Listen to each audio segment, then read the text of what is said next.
बहुत बहुत स्वागत करती हूँ आप सभी का मेरे चैनल ममता ब्लॉग्स में। कैसे हैं आप सब? उम्मीद करती हूँ आप सभी लोग अच्छे होंगे। और आज मैंने पूरे लहंगों को यहाँ पर खोल खाल के अलग कर दिया है। देखिए, उसका नेट का फैब्रिक मैंने यहाँ पर अलग कर दिया है और उसके अस्तर का यहाँ पर इंचर पिंचर निकाल दिया है। क्यों निकाला है शायद आप समझ रहे होंगे, और नहीं समझे हैं तो मैं बताती हूँ आपको। मुझे इसकी जो है कमर कम करनी है, इसके लिए यहाँ पर मैंने पूरी जो इसकी पट्टी थी ना वो निकाल दी है और इसकी जो भी अस्तर और मेन फैब्रिक था उसको अलग अलग कर लिया है। इसी को ही मैं कम करने वाली हूँ। कैसे कम करने वाली हूँ बताती हूँ आपको वीडियो में। सबसे पहले हम इसकी मेज़रमेंट है ना वो चेक कर लेते हैं कि प्रॉपर इसकी जो कमर है वो कितनी है। तो मेरे मेज़रमेंट में लगभग ये 46 इंची आ रही है। ये देखिए इस तरह से। और इसको हमें कम कितना करना है, लगभग इसको करना है हमें 32 इंची के साइज़ में। तो आप समझ सकते हैं 13-14 इंची यानी कि ज़्यादा भी हो सकती है। तो आपको भी अगर कम करनी होती है तो आप किस तरह से इसको कम करते हैं मैं बताती हूँ आपको कि किस तरह से इसको कम करते हैं। इसके लिए आप वीडियो को पूरा देखिएगा। पसंद आए तो लाइक कीजिएगा, शेयर कीजिएगा। चैनल पर पहली बार आए हैं तो प्लीज़ चैनल को सब्सक्राइब करना मत भूलिएगा। सब्सक्राइब करते टाइम बेल का नोटिफिकेशन ऑल को क्लिक जरूर कीजिएगा, जिससे कि मैं जब भी कोई वीडियो अपलोड करूँ उसका नोटिफिकेशन आपको सबसे पहले मिल सके। तो यहाँ पर जो वीडियो है ना ये रात में रिकॉर्ड कर रही हूँ मैं, क्योंकि दिन में मुझे बिल्कुल भी टाइम नहीं हो पाया था। ऑलरेडी बहुत सारा प्रोजेक्ट हो गया था तो जो मैं दिन में नहीं उसको कंप्लीट कर पाई थी। तो टाइम हमारा कुछ ऐसा ही रहता है। तो मैं यहाँ पर रात को इसको लेके बैठी हूँ और इसमें मैं कलियाँ गिन ले रही हूँ कि कितनी कलियाँ हैं। कलियों को गिनने के बाद में यहाँ पर कैलकुलेट हम कर लेते हैं कि हर एक कली में हम कितनी सिलाई लगाएंगे, जिससे कि हमारी कमर जो है वो साइज़ के अकॉर्डिंग सेट हो जाएगी। तो यहाँ पर मैं लगभग 1.25 इंची से 1.25 इंची तक की यहाँ पर एक कली पे सिलाई लगा लूँगी। तो इसमें मैं कटिंग नहीं करूँगी, बिना कटिंग किए ही हम कमर को एडजस्ट करेंगे। और जो हमारा अस्तर है ना उसको हम किस तरह से करेंगे, क्योंकि कलियाँ तो जो हमारा नेट है वो तो हमारा कलियों में है, लेकिन जो हमारा अस्तर लगा हुआ है वो अम्ब्रेला में लगा हुआ है। अगर आप लोग भी सिलाई करते हैं और आप लोगों के पास भी अगर इस तरह का कोई प्रोजेक्ट आया है तो आप लोग उसको किस तरह से कम करते हैं मेरे साथ में ज़रूर शेयर कीजिएगा और कमेंट में ज़रूर बताइएगा कि क्या आप लोगों के साथ में ऐसा कभी हुआ है कि कमर हमारी हैवी साइज़ है और उसको हमें कम करना हुआ है लगभग 10 से 15 इंची। तो आप लोग किस तरह से उसको कम करते हैं। जब तक देखिए, जब भी हमारा मार्केट से हम कोई भी चीज़ लेके आते हैं ना वो हैवी साइज़ में मिलता है। बहुत ही ऐसा चांस होता है कि अगर जो लहंगा होता है या फिर हमारा लाचा होता है वो हमारे कमर के हिसाब से हो, या तो वो दुकान वाले ही हमें ऑल्टर करके देते हैं और दुकान वाले नहीं करके देते हैं तो फिर हमें वो खुद करना होता है, या फिर हम कस्टमर से करवाते हैं, मतलब टेलर से करवाते हैं। कस्टमर तो आते ही हैं हमारे पास। तो आप लोगों के साथ में भी ये दिक्कत होती होगी। तो आप कलियों को कम करते हैं बिना कटिंग किए, या फिर आप इस तरह से ही सिलाई लगा देते हैं जिस तरह से मैं लगा रही हूँ। तो यहाँ पर मैं इसको चेक कर ले रही हूँ कि किस तरह से हमारी कमर सही आ चुकी है नहीं। तो मेरे साइज़ से इसको बिल्कुल सही मैंने यहाँ पर चेक कर लिया है, यानी कि जो सिलाई लगाई थी वो मेरा 32 साइज़ के हिसाब से यहाँ पर आ चुकी है। अभी ये हमारा अस्तर है तो अस्तर को मैंने यहाँ पर ले लिया है और डबल में इसको फोल्ड कर लिया है। डबल में फोल्ड करने के बाद में एक साइड से तो हमारी इसमें सिलाई लगी हुई है और एक साइड से हमारा खुला है, जो कि हमने यहाँ पर कलियाँ जॉइंट थी वो हमने निकाला तो वो खुल गया है। तो यहाँ पर मैंने इसकी सिलाई को निकाल दिया है और सिलाई को निकालने के बाद में इसको हमने इस तरह से डबल में फोल्ड कर लिया है। तो यहाँ पर मैंने अस्तर ही लिया है और अस्तर से हमारा जितना भी एक्स्ट्रा आ रहा है ना यहाँ पर 2 इंची छोड़ते हुए, यानी कि जितना भी एक्स्ट्रा आ रहा था उसमें से 2 इंची मैंने माइनस कर दिया है और 4 इंची यहाँ पर मैंने साइड से कट कर दिया है, क्योंकि हमारा इस तरह से तिरछे में था। अभी इसको कट करने के बाद में यहाँ से एक साइड में हमारा फोल्ड था तो एक साइड में हल्का सा फोल्ड करते हुए इस तरह से जैसे सिलाई लगी हुई थी वही मैं यहाँ पर लगा ले रही हूँ अस्तर पे, और दूसरी साइड का जो रह जाएगा वो हम नेट के साथ में इसको स्टिच करेंगे। तो आप लोग कैसे अपना काम करते हैं, दिन में करते हैं, रात में करते हैं? मेरे साथ तो अपना काम को मैनेज करना बहुत मुश्किल हो जाता है कभी कभी। दिन का काम मेरा तो चलता ही रहता है, लेकिन अब क्या करें, दिन में नहीं हो पाता है तो हमें रात में भी करना पड़ता है। तो यहाँ पर लगभग 9:30-10 बज चुके हैं और अब देखिए इसको मैंने बिल्कुल अस्तर के साथ में इसको सेट कर लिया है। सेट करने के बाद में किनारी की साइड से अब इस पर नेट को हमने रख लिया है, नेट नीचे की साइड है और अस्तर को उसके ऊपर सेट कर लिया है। यहाँ पर हम सिलाई लगा लेंगे। आप चाहें तो पूरे पे भी सिलाई लगा सकते हैं, आप चाहे तो थोड़े पे भी लगा सकते हैं। तो मैं इस तरह से नीचे तक जो हमारा एक साइड का जुड़ा होता है, जिस तरह से हमारा जब लहंगा आता है तो साइड से हमारी सिलाई लगी होती हैं दोनों ही पार्ट को मिला के, लेकिन जब हमें मेन सिलाई लगानी होती है वो नहीं लगी होती है। तो सेम मैं उसी तरह से इसको तैयार कर लूँगी, उसके बाद में इसकी फिटिंग करेंगे। तो वैसे तो चैन भी लगा सकते हैं, लेकिन मैं इसमें चैन नहीं लगाऊंगी। सिंपल हम इसमें साइड से सिर्फ फिटिंग लगाएंगे, ऊपर नेफा लगाएंगे और उसमें नारा डाल देंगे। तो किस तरह से इसकी फिटिंग लगानी है, किस तरह से इसमें हम नेफा लगाएंगे, ओफो अभी देखिए यहाँ पर रात में काम करो ना तो यही दिक्कत रहती है, लाइट चली गई। अब यहाँ पर मैंने मोबाइल की टॉर्च ऑन की है, देख रही हूँ चलो थोड़ी बहुत देर में आ जाती है, क्योंकि अगर मैं इसको रख दूँगी ना तो पूरा जो काम है वो मेरा रह जाएगा। और लाइट में यही दिक्कत रहती है कि यहाँ पर एक तो दिक्कत ये है कि मेरे घर का जो इन्वर्टर था वो ख़राब हो चुका है। और ख़राब होने का रीज़न क्या है, क्योंकि मेरे घर में नॉर्मल जो इन्वर्टर होता है वो नहीं है और सोलर का इन्वर्टर है, तो वो ख़राब हो चुका है, दुकान पे मुझे देना होगा। और ये वीडियो थोड़ा सा लेट आ रही है, जिसमें मैंने आपको पहले ही बता दिया था कि इन्वर्टर मैं ठीक करा के लेके आई हूँ। ये वीडियो उससे पहले का है, इसलिए यहाँ पर लाइट की दिक्कत हुई है और वो इन्वर्टर मैं बाद में ठीक करा के लेके आई थी। तो लाइट तो यहाँ नहीं आई है, इस काम को मैं यहाँ पर रोकती हूँ। और देखिए रात को मैंने काम छोड़ दिया था, तो उसी काम को अब मैं सुबह लेके बैठी हूँ और यहाँ पर बज रहे हैं सुबह के लगभग 7। तो सुबह 7 बजे ही मैं इसको लेके बैठ चुकी हूँ और लाइट यहाँ पर आ रही है, तो इसलिए मैं इसको कंप्लीट कर ले रही हूँ। काम तो करना ही करना है, इसलिए रात में लाइट अगर आ जाती तो मैं इसको रात में ही कंप्लीट कर लेती।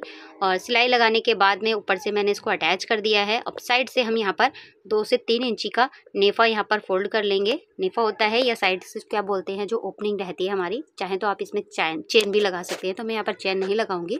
तो दोनों साइड से लगभग 3 से 3.5 इंची की लंबाई में मैंने इसको इस तरह से फोल्ड कर दिया है, डबल फोल्ड करते हुए। और अब हमें इसमें लगानी है बेल्ट। तो देखिए बेल्ट को मैं इस तरह से नीचे से रख ले रही हूँ और यहाँ पर सबसे पहले हम इसको नाप लेंगे। तो यहाँ मैंने इस तरह से रखा है, बेल्ट को नीचे की तरफ रखा है और जो हमारा अस्तर वाला साइड है ना, जो नेट का है, वो मैंने इसको ऊपर रखा है। अभी इस तरह से रखते हुए जितनी हमें लेंथ इसमें दबी हुई थी उतने पे ही मैं सिलाई लगा ले रही हूँ, क्योंकि सिलाई लगाने के लिए अगर हमें इसमें लेंथ कम करनी होती तो हम इसको कट कर सकते थे ऊपर, लेकिन यहाँ पर कट नहीं करूँगी। धागा यहाँ ख़त्म हो गया है, मैं यहाँ पर धागा भर ले रही हूँ। और यही रहता है कि जब भी हम कोई काम करते हैं ना, तो बीच में जब धागा ख़त्म होता है बहुत गुस्सा आती है, जब थोड़ी सी सिलाई रह जाती है। यहाँ पर फाइनल सिलाई सिर्फ हमारे ऊपर नेफे की रह गई थी और फिटिंग साइड की रह गई थी और बीच में हो गया धागा ख़त्म। क्या आप लोगों के साथ में भी ऐसे ही होता है, गुस्सा आती है ना जब धागा ख़त्म हो जाता है, कि अगर इतना धागा हमारे चल रहा था तो थोड़ी सी सिलाई और लग जाती, क्या चला जाता, लेकिन नहीं, धागा बीच में ही ख़त्म होना होता है और फिर से हमें धागा भरना पड़ता है। तो यहाँ पर जो मैंने पहले से सिलाई लगी हुई थी ना, जब हमारी इसमें बेल्ट अटैच थी और उसको हमने खोला था, उसी पे ही इस पे सिलाई लगा लेंगे। बेल्ट को नीचे की साइड में रखा है मैंने और ऊपर को हमने इस तरह से रखा है और रखते हुए यहाँ पर इस पे सिलाई लगा लेंगे।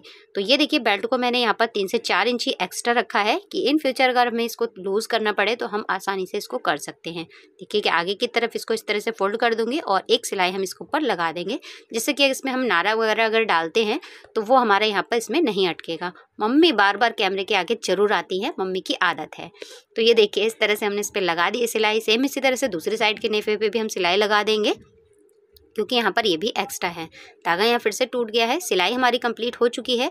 अभी इसको हम इस तरह से सीधी की तरफ टर्न कर देंगे, जो हमारी बेल्ट है, और एक किनारे की सिलाई इस पे हम लगा देंगे। तो सिलाई, ये वाली जो सिलाई है ना, इसको आपको फिनिशिंग से ज़रूर लगाना है, क्योंकि अगर यही हमारी सिलाई फिनिशिंग से लग जाएगी ना, तो बिल्कुल हमारा प्रॉपर यहाँ पर लगेगा ही नहीं कि आपने इसकी लेंथ को कम किया है या कुछ किया है। बिल्कुल रेडीमेड वाला लुक आता है। और आपने अगर इसमें लगाने में ज़रा सी भी झोल अगर आ गई आपकी, तो पूरे लहंगे का जो लुक है ना वो ख़राब हो जाएगा। तो यही सारी चीज़ें होती हैं, आप इसको आसानी से कम कर सकते हैं। मैंने आपको यहाँ पर बताया कि किस तरह से पूरे लहंगे को मैंने ओपन कर दिया। कलियों को मैंने यहाँ पर जितना भी हमारा एक्स्ट्रा था उसको डिवाइड कर लिया, फिर हमने कलियों पे सिलाई लगा दी और उसके बाद में इसको हमने ऊपर से अटैच कर लिया। साइड से हमने जो अस्तर हमारा ज़्यादा था वो मैंने कट कर लिया है। बेल्ट को मैंने नीचे की तरफ रखा, सीधी तरफ से टर्न कर दिया, जिस तरह से हम पेटीकोट में लगाते हैं। सेम प्रोसेस हमारा सेम जो है वो पेटीकोट में रहता है। अभी हमारी सिलाई इस पर लग चुकी है, उल्टा करके रखेंगे इसको और इस पर सिलाई लगा लेंगे। तो यहाँ देखिए दोनों साइड के अस्तर को इस तरह से मिला के रखेंगे, नीचे की साइड से इस तरह से मिलाते हुए यहाँ पर हम सेट करेंगे। अभी नीचे अगर आपका कैन कैन लगा हो ना, तो यहाँ पर आपको सिलाई लगाने में दिक्कत होगी, लेकिन मेरे यहाँ पर कैन कैन नहीं है, बुकरम की पट्टी इस तरह से अटैच है, तो मुझे यहाँ पर दिक्कत नहीं हो रही है। और यहाँ पर आधा इंची का मार्जिन लेते हुए इस पर मैं सिलाई लगा लूँगी, जो कि ऊपर तक हमने 2.5 से 3 इंची जो हमने किनारे फोल्ड किए थे वहाँ तक सिलाई लगा लेंगे। तो इस तरह से पूरे ही लहंगे की हमारी कमर यहाँ पर कम हो जाती है, फिटिंग भी यहाँ पर कंप्लीट हो जाती है और पूरा लहंगा जो है वो दोबारा से स्टिच हो जाता है। साथ ही जो नीचे की हमने कैन कैन जो पट्टी होती है वो यहाँ पर नहीं लगाई है, बाकी देखा जाए तो पूरा ही लहंगा हमें दोबारा से ही तैयार करना पड़ा है। आप लोग भी इसी तरह से करते हैं क्या और किसी तरह से करते हैं, मेरे साथ में कमेंट करके ज़रूर बताइएगा। बहुत अच्छा लगता है जब आप लोग बताते हैं। और अगर आप लोगों को नहीं आता है तो इस वीडियो को देख के उम्मीद करती हूँ कि आप सीख सकते हैं और आप अपने लहंगे को घर बैठे उसकी कमर को कम कर सकते हैं, उस पर फिटिंग लगा सकते हैं। उम्मीद करती हूँ आपको ये वीडियो ज़रूर पसंद आई होगी। पसंद आई हो तो लाइक कीजिएगा और कमेंट में बताना मत भूलिएगा। और आप मेरा वीडियो कहाँ से देख रहे हैं ये भी बताइएगा, मुझे भी बहुत अच्छा लगता है। सिलाई का काम जितना देखने में आसान लगता है ना, उतना करने में बहुत टफ होता है। लेकिन साथ ही साथ अगर हम उस काम को अच्छे से कर पाएँ या फिर हम उसको समझ पाएँ कि उसमें कहाँ हमें क्या करना है, तो हमारे लिए वो टफ नहीं होता है। देखिए सिलाई लग चुकी है, अभी इसको सीधा करके देखेंगे। रात में इसको कंप्लीट करने वाली थी मैं, लेकिन रात में ये कंप्लीट नहीं हुआ है, सुबह जाके कंप्लीट हुआ है। और इसको कंप्लीट करते करते मुझे यहाँ पर लगभग 8:30 बज चुके हैं। और इसका जो ब्लाउज़ था वो मैंने पहले ही स्टिच कर दिया था। अभी दिखाते हैं इसको कंप्लीट होने के बाद में किस तरह से हमारा इसका लुक आया है। ये देखिए साइड से इसको हमने ओपन करके रखा था और कुछ इस तरह से हमारा इसका लुक आ गया है पूरे लहंगे का। ये देखिए, और इसकी कमर हमारी कुछ इस तरह से कम हो चुकी है। नीचे का घेर मैंने बिल्कुल भी कम नहीं किया है। ये देखिए, अभी इसको पैक करके मैं रख देती हूँ क्योंकि गंदा बहुत जल्दी हो जाएगा। और धूल तो इतनी आती है, हम कितना भी इसको सेफली रखेंगे लेकिन फिर भी धूल मिट्टी बहुत हो जाती है, तो इसको सेफ करके रखना बहुत ज़रूरी है। बाकी जो काम है वो चलता ही रहेगा।